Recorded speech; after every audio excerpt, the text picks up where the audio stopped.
Alright, hello section. I didn't have enough time to write out a whole instruction sheet for how to solve problem number 3, and that's the one talking about the freezing point of the mix of juices.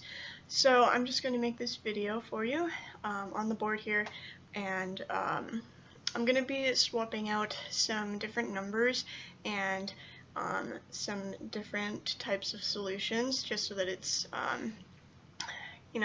lets you get more practice with what you're actually doing rather than just copying down numbers. Again, if you have questions or need more help with any of the problems, just call me or text me or email me and we can set up a time where I can meet with you one-on-one.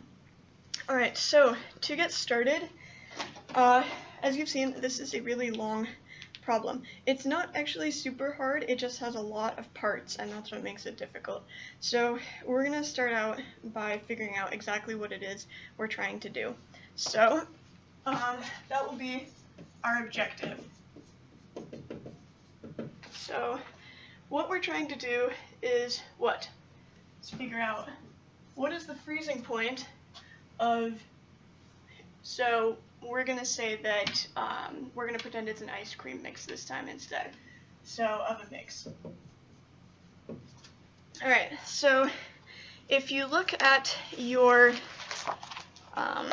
book, your question in the book, we're going to next start by naming out what we already have or what numbers that they have given us. This is going to be really helpful.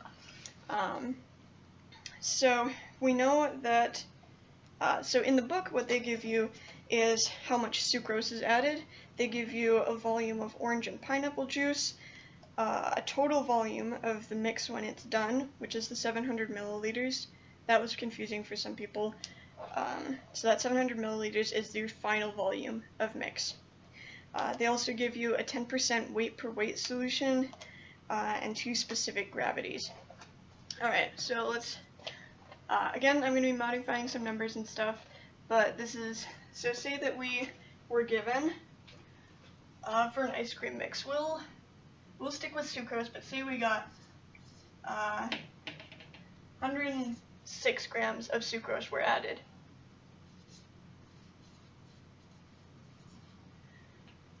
And let's say that we were mixing it with a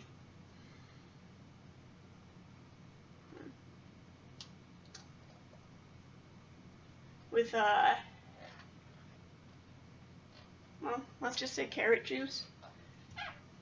And so we know that we have, say, 280 mils of it. So 280 milliliters of carrot juice, which I'm going to abbreviate CJ. So volume of carrot juice, 280 mils. Mass of sucrose, 100, and then say that we had I don't know, tomato juice. It's weird ice cream. So we'll be given a volume for tomato juice of another, say it was 600 mils of that tomato juice. Alright, so what else are we given? We're given the specific gravity of each of those. So say that the specific gravity of the carrot juice is 1.16, and remember, since that's specific gravity, it is unitless. And the specific gravity of tomato juice of 1.2, again, unitless. Alright, so the other thing that we're given is the final volume of the mix.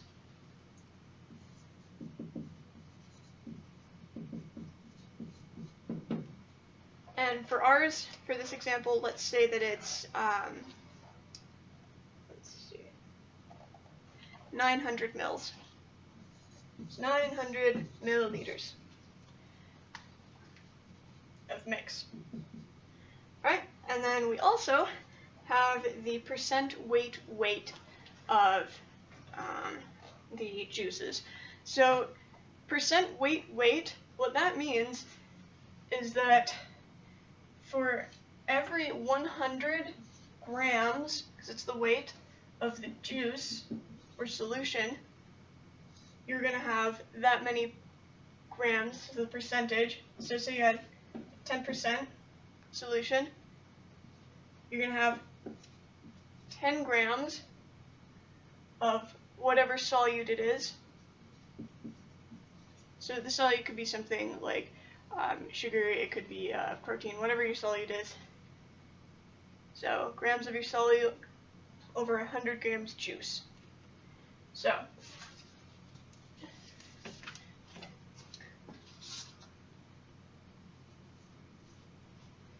the percent for our carrot juice, we're going to say is, we're going to say it's 8%, we'll say protein. And for the tomato juice, we're going to say, we'll say 2% sucrose.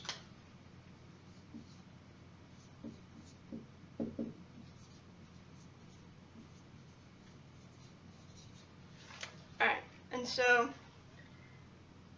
just to reiterate that, so if it's 8% protein, that means it's going to be 8 grams of protein in 100 grams of the solution, which in this case is the carrot juice.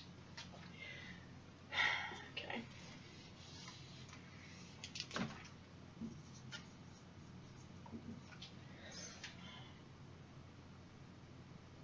Alright, so that's all the things we're given right here. Alright, so if we go back to our objective, the freezing point of the mix. So, you guys all know how to solve for the freezing point, right?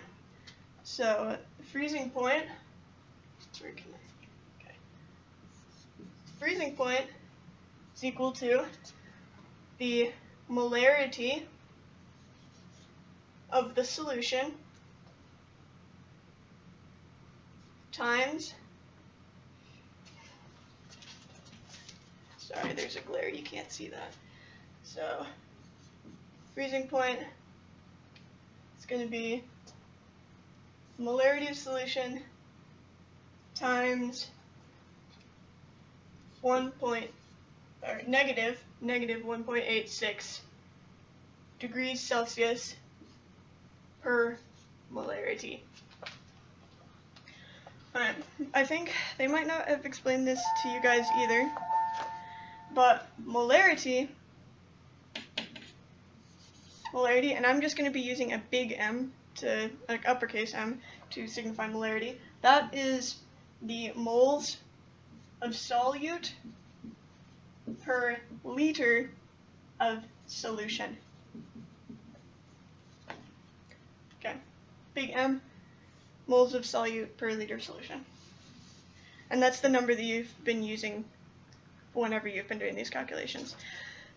Alright, so one thing that's really, really important for problems like this is to keep track of your units. So whenever you write down a number, unless it's unitless, like specific gravity, always write down exactly what the unit is. So it's not just enough to say 10.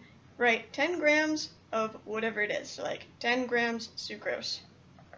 It will just help you a lot and help you keep track of what the heck you're doing. Alright, so we're trying to find our freezing point, right? And we know that we're going to have to use this formula. So, what do we need in order to use this formula?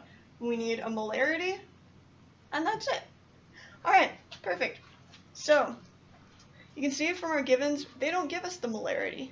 So we have to find that. So, what is the molarity?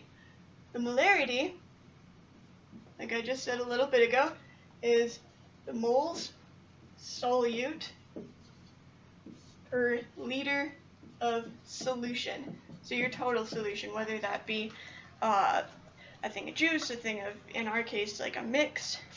So your total solution. Alright, so what would we need if we wanted to solve for this? Sorry, there's a glare. So, what about our liters of solution? Do we have that? So, check over on here. What could be equal to the liters of solution for the freezing point of that mix? So what would be the final volume of that mix? You should be able to find that on this list, and that's going to be what you use in the bottom of this. Okay, so perfect. Alright, we found that. But to use this equation, we would still need to know the moles of solute, the total moles of solute. We're not given that over here. They don't tell us how many moles of solute we have, so we're going to have to figure that one out too. Alright, so moles. How do we find moles of thing? So moles is going to be equal to the grams or weight of whatever you have. In this case, we'll pretend it's the sucrose from the tomato juice. So it'll be your grams of tomato juice divided by the molecular weight of whatever you're measuring here. So whatever the grams is, in this case it was sucrose. So the molecular weight of sucrose is, you can look this up in your book or probably online, I would recommend your book, is 342 grams per mole. Grams per mole. Alright, so we have that part of the equation. Beautiful. That's given to us. But we don't know how many grams of sucrose we have, right? Because it's mixed in with the tomato juice. So, how are we going to find out how many grams of sucrose we have? We get to use another equation. Alright, so grams of sucrose. Well, we know that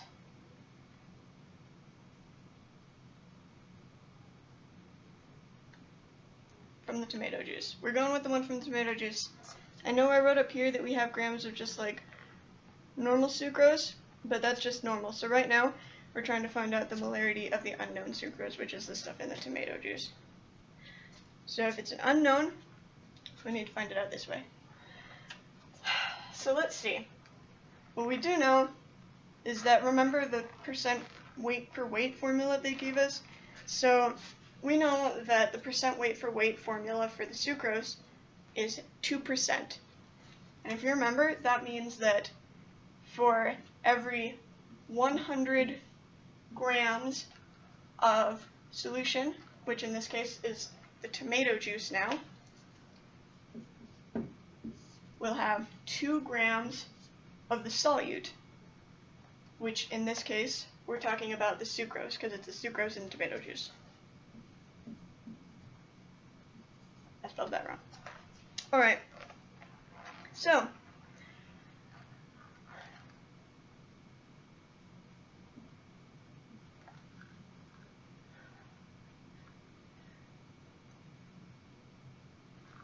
what we were trying to do now is solve for the amount of sucrose, right?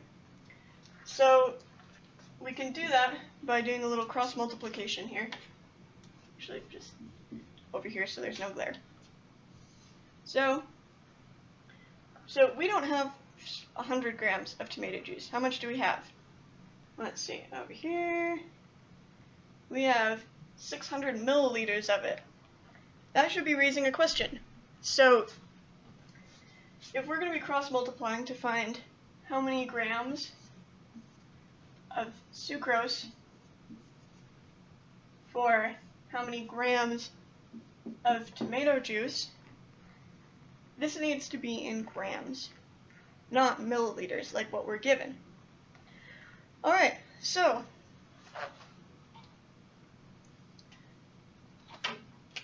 that was our given, the percentage of sucrose in the tomato juice. But now we need to find out how many grams of tomato juice we have. So we know how many milliliters we have. We also know the specific gravity. Well, so this is a little bit of a mind stretch, but the formula for specific gravity is the density of your solution over the density of water. The density of water is 1. So in this case, our specific gravity for the tomato juice is equal to 1.2. Again, that's unitless because it's specific gravity. So we know that specific gravity 1.2 is going to be equal to the density of the tomato juice, our solution, over 1, the density of water. So in this case, what is the density of our solution? Just times that, and find out that, oh, the density of the tomato juice is 1.2, and that's grams per milliliter. Grams per milliliter.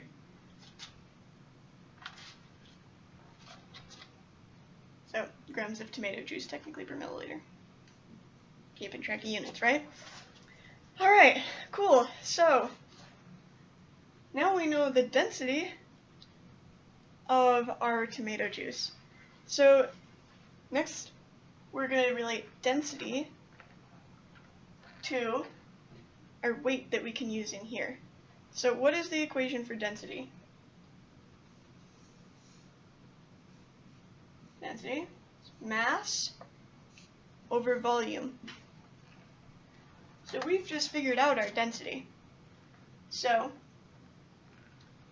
we know that it's 1.2 grams of tomato juice per milliliter.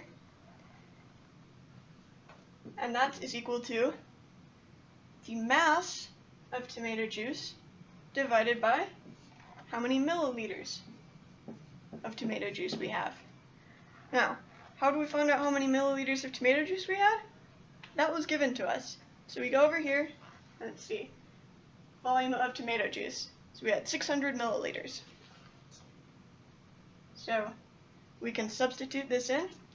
No, wait, that's still unknown. Sorry, that's the mass. So 600 milliliters of tomato juice. And again, this is good. So we see that this is grams per milliliter and grams per milliliter. So that's good.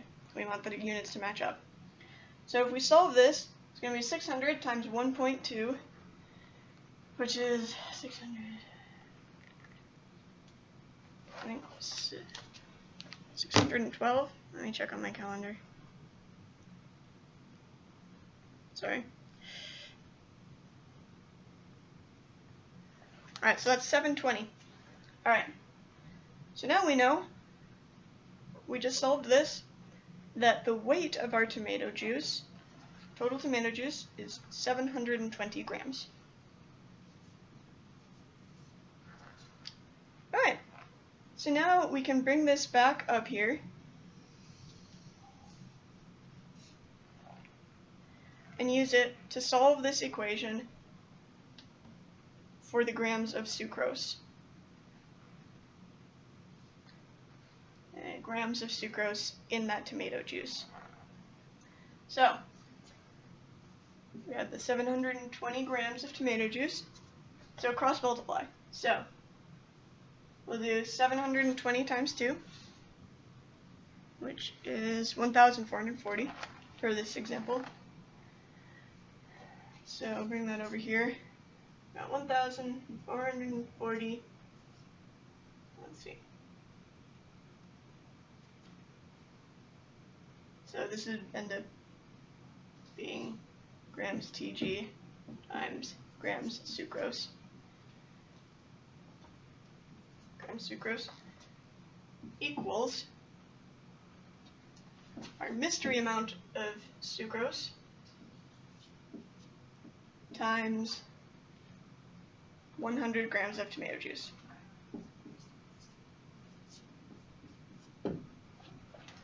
Alright, so we do some division here. Let's see.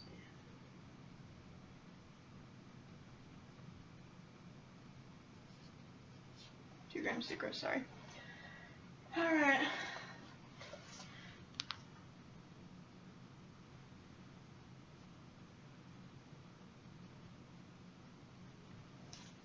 And we end up with this one.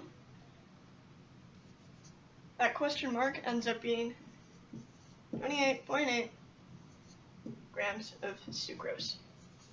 And again, this is how much sucrose, how many grams of sucrose are in that 600 milliliters of tomato juice. Alright, so now we found out how much sucrose we have.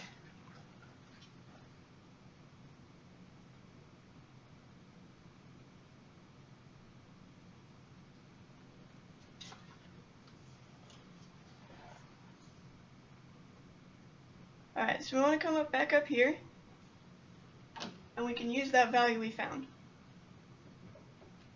So we have 28.8 grams of sucrose,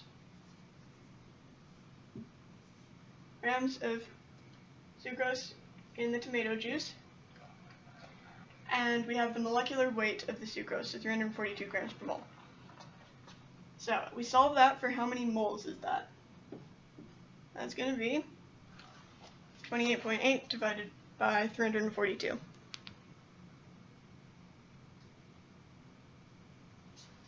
So that's going to end up with about 0.8 moles. Alright, great. We have how many moles of sucrose from the tomato juice.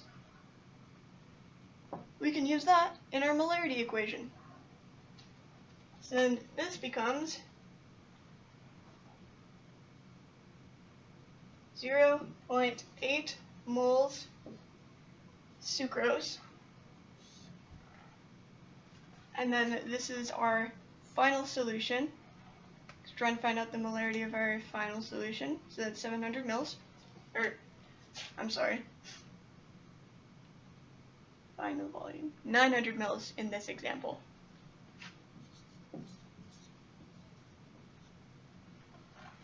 Alright. So if we divide that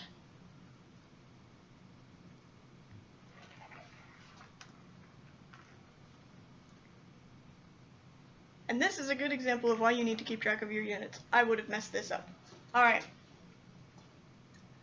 So we have 900 milliliters. But here, it's liters of solution. So we're just going to quick change the 900 milliliters to a liter so that it comes out right. It's going to make this 0.9. So instead we're doing 0.8 moles divided by 0.9 liters. Moles, you want moles per liter. Molarity, you want moles per liter. And that ends up being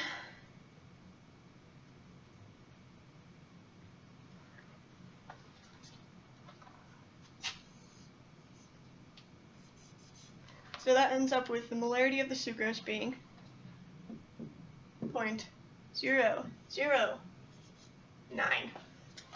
Alright, so now we've found our molarity for at least the sucrose from the tomato juice. This can now be plugged into our freezing point equation because it's molarity, M. And this should be moles per liter. Alright, so if it was just the sucrose from just the tomato juice, that's how much the freezing point would be lowered if we calculated that in. So, however, for this example problem and for the problem in your book, you also have another juice that has another solute in it. So you're going to have to do this exact same thing again, but you'll have to do it for that other juice. And then you also have that free sugar So for that one, you get to skip all the steps with the density and stuff and just find out the moles and the molarity of it. So then we find so we can plug when we find the molarity of each of those, we can plug it into this freezing point equation and figure out overall how much it'll drop for each of those things. Combine that, and that should give us our final answer. Alright, hopefully this helped. Again, if you need more help, come see me. I'm sorry this video is so long. It's a long problem. Good luck.